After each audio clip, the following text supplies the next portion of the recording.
Good morning students. Now question number 3.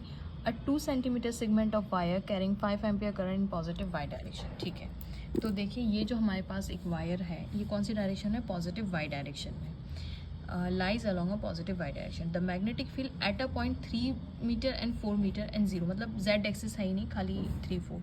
तो देखिए ये लेट्स से 3 सेंटीमीटर यहाँ पे और लेट्स से ये 4 मीटर है.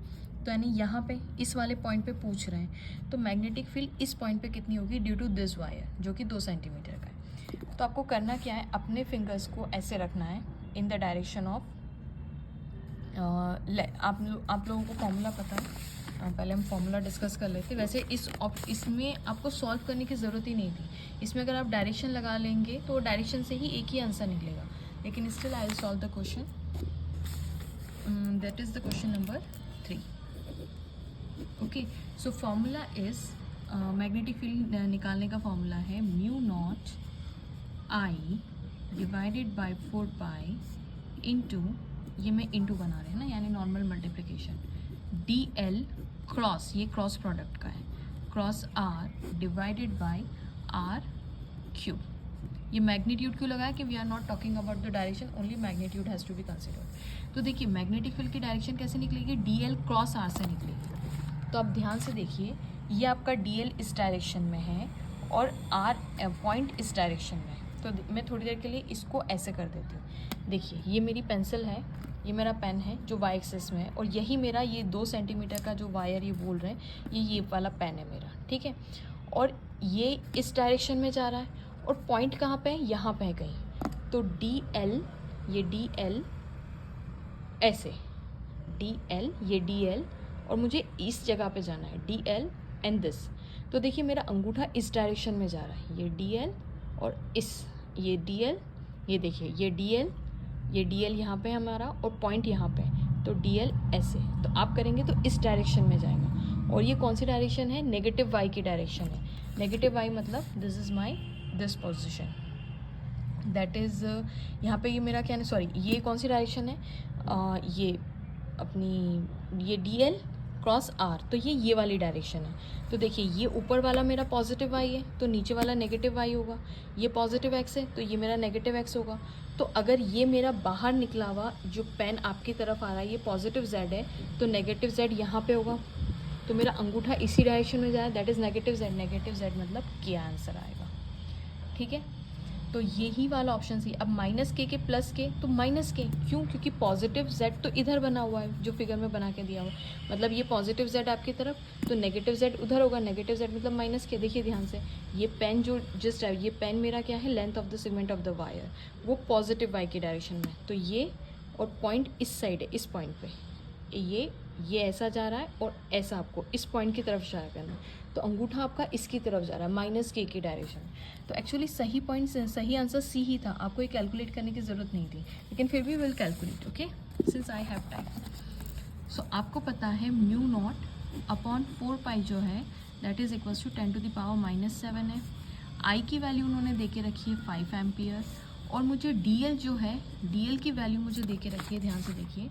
डी एल मतलब लेंथ ऑफ द वायर. तो length of the wire 2 centimetre है, लेकिन क्योंकि इसके ऊपर वेक्टर है, हम करंट की डायरेक्शन नहीं बताते. तो करंट अगर जिस डायरेक्शन में जा रहा है, हम उसको लेंथ वेक्टर से बता देते हैं.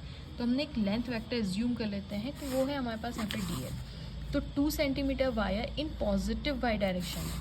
तो ये देखिए पॉजिटिव वाई डायरेक्शन में है, मतलब मैं 2 सेंटीमीटर, पॉजिटिव वाई डायरेक्शन मतलब जे, और इस सेंटीमीटर को भी मीटर में कन्वर्ट कर लेते हैं. 2 × 10⁻⁻2 जे डायरेक्शन में. ठीक है, अब आर की बात कर लेते हैं. आर किस पॉइंट पे आपको निकालना है, 3,4 मीटर. तो 3 मीटर्स मतलब 3i + 4j, और 0 के, क्योंकि z तो है ही नहीं. अब इस फॉर्मूले में सारी वैल्यूज पुट कर दीजिए. तो b is equals to mu naught upon 4 pi, that is 10⁻⁻7 into I की value 5 into D L cross R. तो डी एल देखिए 2 × 10⁻⁻2 जे, ये क्रॉस, इसका क्रॉस प्रोडक्ट किसके साथ करना है, आर के साथ. आर की वैल्यू कितनी है, 3i + 4j. ठीक है, डिवाइडेड बाय आर क्यूब. हमें ओनली मैग्नीट्यूड लेना है, क्योंकि यहाँ पे मैग्नीट्यूड का साइन है. तो आर कितना है हमारे पास, ये है.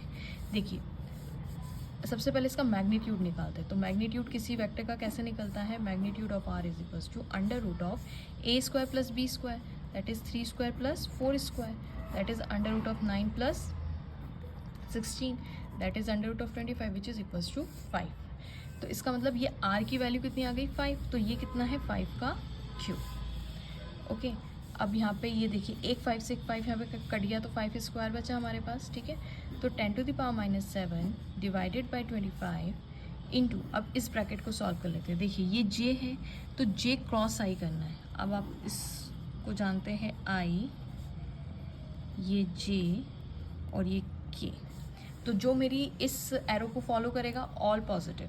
अब ये क्या है? जे क्रॉस आई, तो जे क्रॉस आई यानी मैं उल्टा जा रही हूँ, मेरे एरो से मैं उल्टा जा रही हूँ। तो जे क्रॉस आई करेंगे तो हमें मिलेगा क्या? के मिलेगा। J cross I is equals to K, लेकिन नेगेटिव के। क्यों? क्योंकि अगेंस्ट द एरो है, ठीक है। तो 2 into 10 to the power -2 J cross I is minus of K. अब जे क्रॉस जे तो 0 हो जाएगा, तो हमारे पास यही आंसर बचा, दैट इज़, और ये 7 और 2 9 हो जाएंगे, ठीक है। और ये 2 3 भी 6 हो जाएगा यहाँ पे। तो 6 divided by 25 into 10 to the power -7 और ये माइनस ऑफ के, ठीक है। तो ऐसे ही आपका आंसर, वैसे ऑप्शन सी ही था, हमने पहले ही देख लिया था। और अगर आप इसको डिवाइड करेंगे you will get answer 0.24 into 10 to the power -9, 7 और 2 9 in K direction and unit is tesla. अब क्योंकि यहाँ पे एंटी दिया हुआ है तो ये हो जाएगा 10 टू द पावर -9 को मैं लिख सकती हूँ, that is equals to -0.24 nano, this is nano, और tesla in the direction of K. So correct option is C. Okay, thanks for watching.